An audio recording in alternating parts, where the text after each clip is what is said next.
Hi everyone, I am back. I am so sorry that I was not able to post yesterday, but please, please, please check out yesterday's video, which is I made purple pancakes, so you can click that link right up there and check out my purple pancakes. But I did have a really good reason as to why I wasn't able to post, so I wanted to explain it to you all. Yesterday I was in the middle of a bomb cyclone. So, what is a bomb cyclone, you may be asking?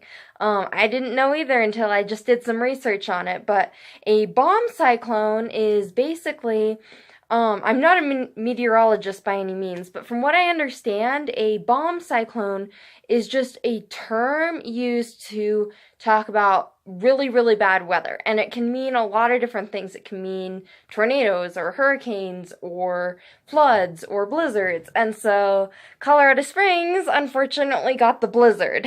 So, we were without electricity for about 8 hours, and then we were without any cable or internet or anything for about 24 hours, which in today's day and age, that can almost be worse. But thankfully, we had heat, so we're all okay. So I hope any of you that were in the Colorado Springs area, I hope you guys are okay too. It was a hairy night. But it inspired me to come up with a different topic for today's video, which is how can someone with epilepsy be prepared for an emergency such as the one we just had? So I went ahead and came up with a different topic.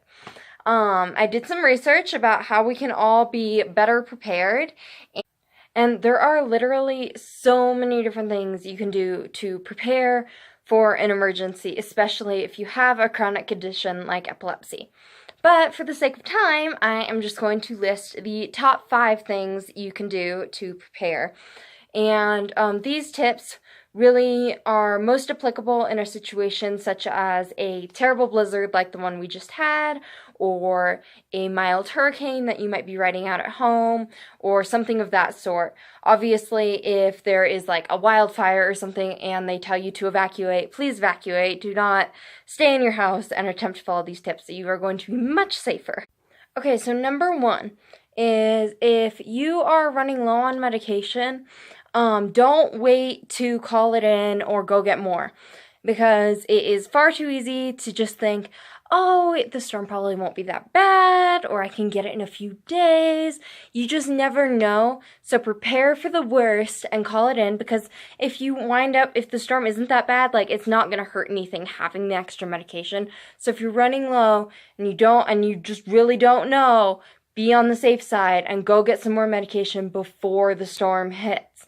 Like, I know it can be easy just to think, oh, they don't know, there's only a 50% chance or 60% chance, but you know what? It's better to be safe than sorry than to be stuck at home for 5 days and all of a sudden you are out of medication. Like, that is not good at all. All right, number 2 is write down any important phone numbers, like the name of your doctor, the name of emergency, like vehicles and ambulances and local hospitals, any family members or friends. Write it all down physically. Don't just keep it in your phone. And then also print off any important documents that you might need, like any health documents or anything that you think you might need in case of an emergency, because if the power goes out and your internet goes down, all of a sudden you don't have access to any of those documents. And so it's a good idea to have a hard copy of them. You can, if you're in an area and you're expecting like flooding or hurricanes or something, keep them in a Ziploc bag so they don't get wet. That way you just have them in case you need to like leave suddenly or you need to go to the hospital. You'll have all of your important documents and phone numbers with you. All right. Number 3 is buy a portable phone charger. I am definitely going to do this. If you are in an area and your power goes out, then likely you will not be able to charge your phone. And if you have epilepsy or another chronic condition, then this could propose some problems, because if you have a seizure or you have just any sort of situation, and you're like, oh shoot, I need to get to the hospital right now, then you're not going to be able to call 911 if you don't have a phone or if your phone's dead. So buy a portable phone charger, because then you can charge your phone and keep it charged all the time and not have to worry about whether or not your electricity is going to stay on. So that's just a good safety measure in general. All right, number 4. If you're on the keto diet or some other specialty diet, make sure you have food for you to eat before the storm. So if they are predicting a hurricane or flooding or a blizzard or anything, go to the store and stock up on food you can eat, because you don't know how bad it's going to be, how long you're going to have to stay at home, how long before you can get to the store to get more food, and you don't want to be stuck at home potentially eating food that could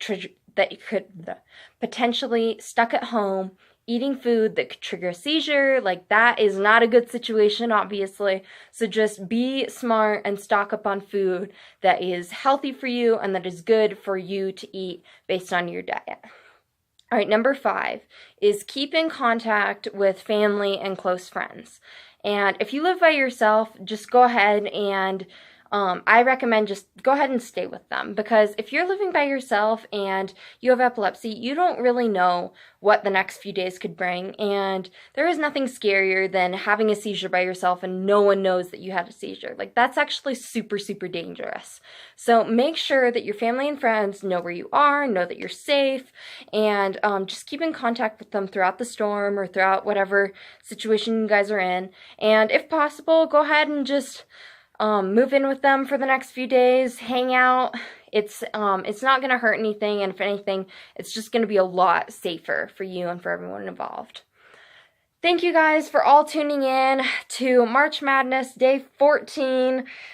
This has been super crazy and a whirlwind, but thanks for hanging in there with me, guys, and I'm just so glad that we've all weathered this storm, and so I really hope everyone out there is safe and warm after yesterday's blizzard. So thank you guys, and please tune in tomorrow where I will have another great video, and I look forward to seeing you then. Thanks.